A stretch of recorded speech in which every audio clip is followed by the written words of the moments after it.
नमस्कार, मैं प्रेरणा Sharma think tank पर आप सभी का स्वागत करती हूँ। भारत के संसदीय इतिहास में विपक्ष राजनीति, जो राजनीतिक विपक्ष है, इतना कमज़ोर, इतना आशक्त और इतना विचार शून्य कभी नहीं हुआ जितना आज की स्थिति में। संख्या की दृष्टि से बात नहीं कर रहे हैं, संख्या की दृष्टि से आज़ादी के बाद लगभग 3 दशक से ज़्यादा कमज़ोर ही रहा है।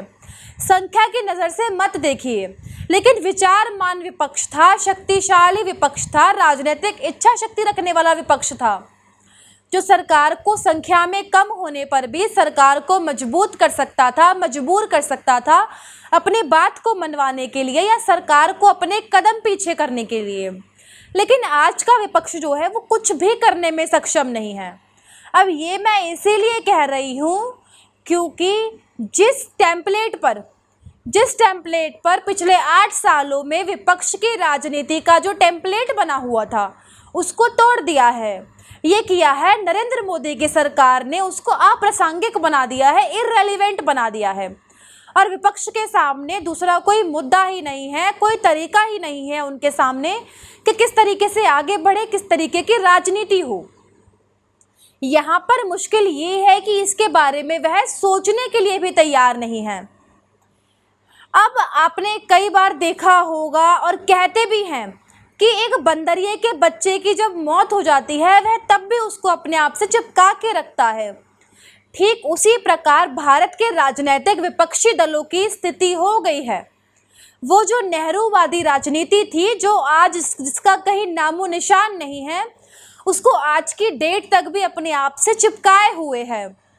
क्योंकि नेहरूवादी राजनीति का जो मूल सिद्धांत जिन्हें बना लिया गया था 47 के बाद से, नेहरू की मौत के बाद से, वो ये था कि एक मुस्लिम तुष्टीकरण। और जब हम मुस्लिम तुष्टीकरण की बात कर रहे हैं तो हम एक कॉमन मुस्लिम की बात नहीं कर रहे, मैं मुसलमानों का अशरफ वर्ग है, यानी कि कुलीन वर्ग, इमेज वर्ग, उसकी बात कर रहे हैं। वो जो है उसके तुष्टीकरण की राजनीति आज भी चला रहा है। 1947 के बाद से आज तक लगातार चल रही है। जवाहरलाल नेहरू ने उन्हें शुरू किया, बाकी कांग्रेस की जितनी भी सरकारें आई, नेता आए, पीएम्स आए, सब ने उसे आगे बढ़ाने का ही काम किया है। और दूसरे मामलों की तरह भी जो गैर राजनीतिक दल है, यानी कि गैर भाजपा राजनीतिक दल हैं, जो उन्होंने कांग्रेस की उन नीतियों को जैसे कि तैसा अपना लिया। उससे उन्हें एक मदद तो मिली कि कांग्रेस को अलग अलग राज्यों में पछाड़ने में वह कामयाब हो गए, क्योंकि राजनीतिक रूप से कांग्रेस को कमज़ोर करने में कामयाब हो गए।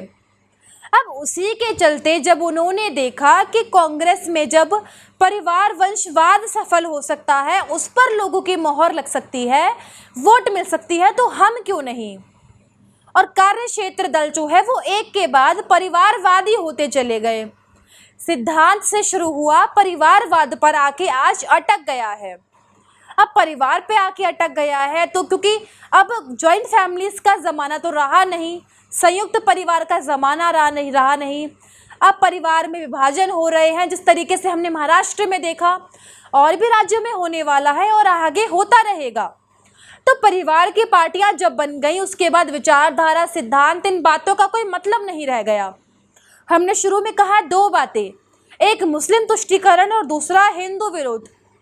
ये सोच कर ही ये पार्टियां चलती थीं कि हिंदू विरोध से ही हमारा जनाधार मजबूत होता है, स्ट्रांग होता है, हमारे जनाधार पर कोई नुकसान नहीं होता, कोई असर नहीं पड़ता। क्योंकि जो हिंदू विरोध में खड़े हो सकते हैं उनकी संख्या कम है और वो कभी खड़े नहीं हो सकते। वो चुपचाप सुनते रहते हैं, देखते रहते हैं अपने विरोधियों को।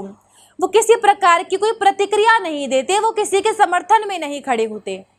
अब भाजपा ने यही काम किया है, उसी सोए हुए हिंदू को उन्होंने जगा दिया है। तो हिंदू विरोध की राजनीति को उन्होंने खत्म कर दिया है।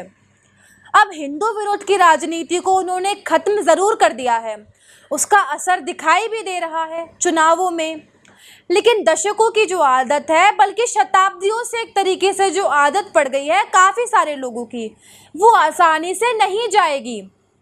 और ये मामला केवल भारत का नहीं है, ये मामला अंतर्राष्ट्रीय स्तर पर है। हिंदू विरोध, हिंदू फोबिया, ये जो है इंटरनेशनल लेवल पर ये सारी बातें हैं, पूरा अध्ययन चल रहा है।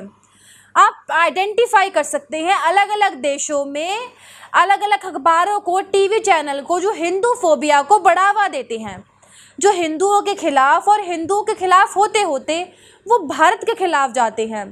क्यों जाता है? भारत में हिंदुओं की आबादी सबसे ज़्यादा है, केवल इसीलिए नहीं क्योंकि इस देश की संस्कृति का आधार ही सनातन धर्म है। उसका विरोध करेंगे तो आप भारत का विरोध अपने आप करने लगेंगे। वही विपक्ष के साथ हो रहा है आज की स्थिति में। अब ये जो कुलीन वर्ग था भारतीय राजनीति का, उसको लगता था कि नेहरूवाद को इस देश की आम जनता ने स्वीकार कर लिया है, एक्सेप्ट कर लिया है, आत्मसात कर लिया है और ये कभी भी खत्म नहीं होने वाला। आगे जाके जो देश है हमारा इसी रास्ते पर चलेगा, इसी पथ पर चलेगा। अब उन्हें पता लग रहा है कि ये जो हो रहा है उससे ये साबित हो रहा है कि नेहरूवाद इसीलिए चल रहा था, वो नीतियाँ इसीलिए चल रही थी, इसीलिए स्वीकार हो रही थी कि उसके मुकाबले, उसके जवाब में कोई दूसरी विचारधारा आवाज़ नहीं उठा रही थी। कोई ताकतवर रूप में एक विश्वसनीय नेता के साथ कोई सामने नहीं आया था। जैसे ही उनको दिखा, अपना मूल दिखाई दिया, उन्हें मूल स्वरूप दिखाई दिया, लोगों ने बदलना शुरू कर दिया। आप देखिए जिस तरीके से बीजेपी का विस्तार हो रहा है पूरे देश में, पूरे विश्व में, एक पार्टी का इतना बड़ा वर्चस्व मैं मानती हूँ कि कांग्रेस का भी था एक समय पे, लेकिन हमारी आपकी इच्छा से लोगों ने मानते हैं, इसीलिए उनका वर्चस्व हो रहा है और ये रुकने वाला नहीं है। इसीलिए क्योंकि बीजेपी जिस तरीके से प्लान करती है, जिस तरीके की पॉलिटिक्स करती है, वो दीर्घकालिक राजनीति करती है। वो फायदे के चक्कर में नहीं पड़ती। फायदे के चक्कर में वो अपना जो दीर्घकालिक जो उनकी योजना है उन पे आँच नहीं आने देती है। अब आप देखिए द्रौपदी मुर्मू का राष्ट्रपति पद का उम्मीदवार बनाना, ये सुपर डुपर मास्टर स्ट्रोक था। कोई तो मास्टर स्ट्रोक कहता है, लेकिन ये सुपर मास्टर स्ट्रोक है। उससे अब तक कोई उभर नहीं पाया। सब ये सोच रहे हैं कि हमसे गलती हो गई है, हमको भी समर्थन करना चाहिए, लेकिन अब कैसे समर्थन करें? हम विरोध में खड़े हो गए हैं, अब तो शर्म आएगी। कैसे जाके कहें कि हमसे गलती हो गई है दूसरा उम्मीदवार खड़ा करके, क्योंकि इनसे बड़ा बेहतर उम्मीदवार तो हमारे पास है ही नहीं। लेकिन परिस्थितियां बदल नहीं सकती। तो अब बीजेपी क्या कर रही है? बीजेपी ने तय किया है कि जब द्रौपदी मुर्मू शपथ ले लेंगी राष्ट्रपति पद की, उसके बाद देश के 1,30,000 गाँवों में, आदिवासी बहुल गाँवों में इसका समारोह मनाया जाएगा, जश्न मनाया जाएगा, त्योहार मनाया जाएगा। एक तरीके से इस संबंध में आयोजन होंगे तरह तरह के। अब आप देखिए किस तरीके से सोसाइटी को जोड़ने का काम हो रहा है। समाज का एक आइडल खड़ा किया, आइकन खड़ा किया।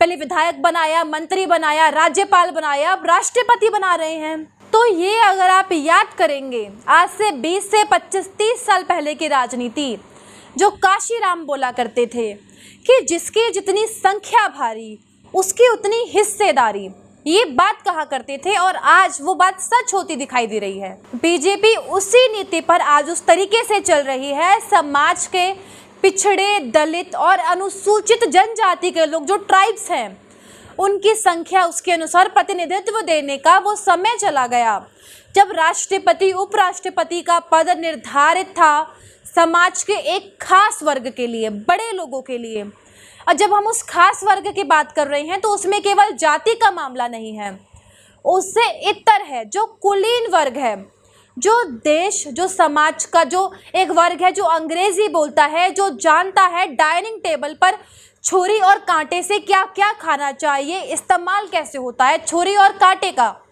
इस तरीके के लोग आज भी इस देश में हैं। ऐसे पढ़े लिखे लोग हैं, वो प्रधानमंत्री नरेंद्र मोदी का इस बात के लिए मजाक उड़ाते हैं कि उन्हें मालूम है कि डाइनिंग टेबल पे जो अलग अलग तरीके के नाइफ्स होते हैं, छुरी रखी होती है, फोक रखे होते हैं, उसका इस्तेमाल कैसे, किस लिए किया जाता है।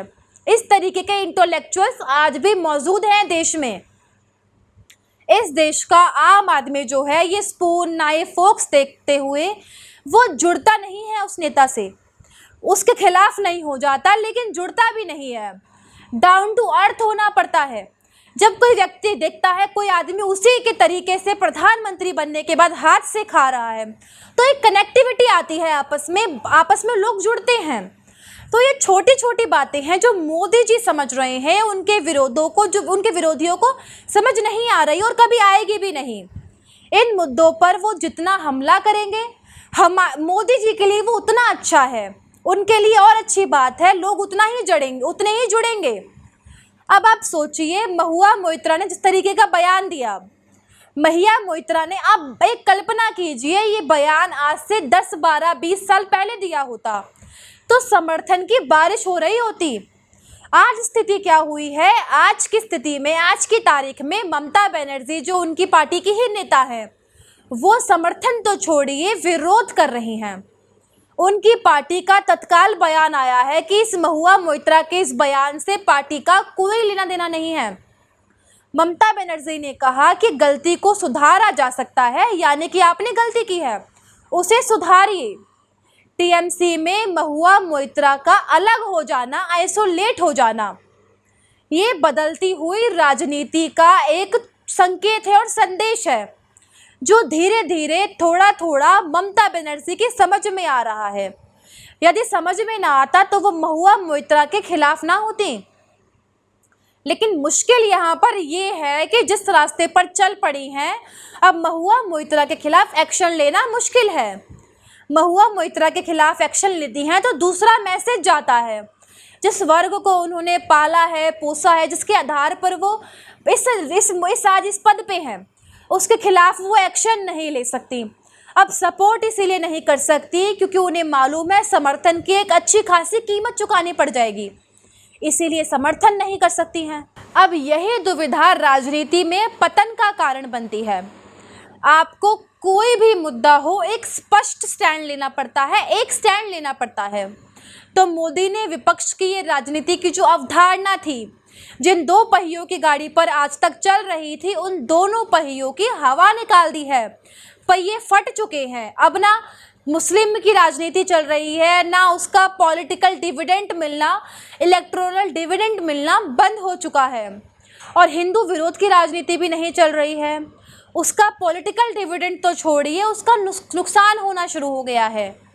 तो जो हिंदू विरोध की राजनीति करेगा वो राजनीतिक दल राजनीतिक रूप से उतना ही ध्वस्त होता जाएगा, कमज़ोर होता जाएगा।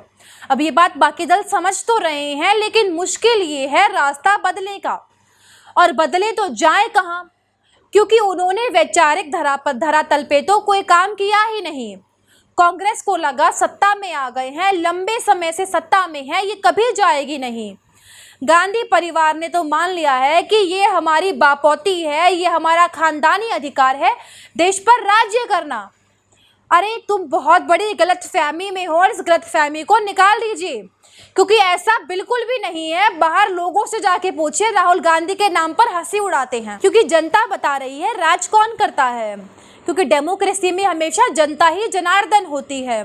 जो गैर कांग्रेसी और गैर भाजपा दल हैं, उन्होंने मंडल आयोग और दूसरे सामाजिक मुद्दों के चलते उन्होंने मान लिया कि अब हमें कुछ करने की ज़रूरत नहीं है, किसी भी विचारधारा की ज़रूरत नहीं है।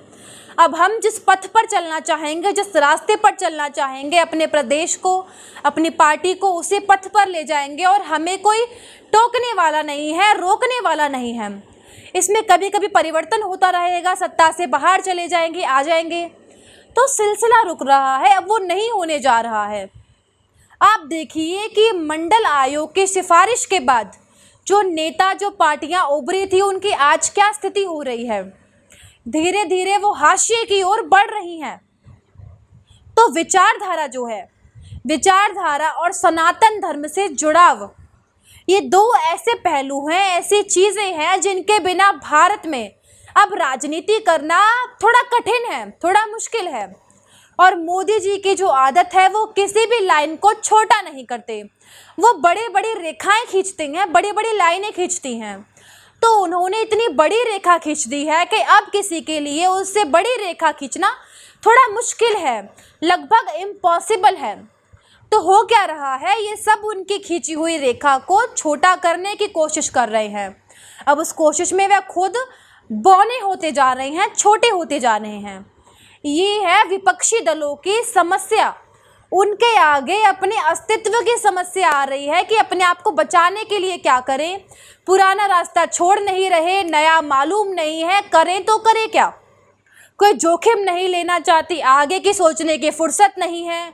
जिनको पार्टी चलानी है उन्हें तो विदेश यात्रा करनी है, उन्हें दूसरे कामों की फुर्सत है। और दूसरी बात, कोई सड़क पर निकलकर लड़ने के लिए, भिड़ने के लिए, पसीना बहाने के लिए तैयार नहीं है। सब चाहते हैं एसी कमरे में टेबल कुर्सी पर बैठ के हमको फिर से सत्ता मिल जाए, लोग हमारे साथ जुड़ जाएं। अब उस तरीके की राजनीति नहीं चलती है। तब तक के लिए आप सभी से धन्यवाद। हमारी वीडियो देखने के लिए आपसे अनुरोध है, हमारे चैनल को सब्सक्राइब कीजिए, वीडियो को अधिक से अधिक शेयर कीजिए। नमस्कार।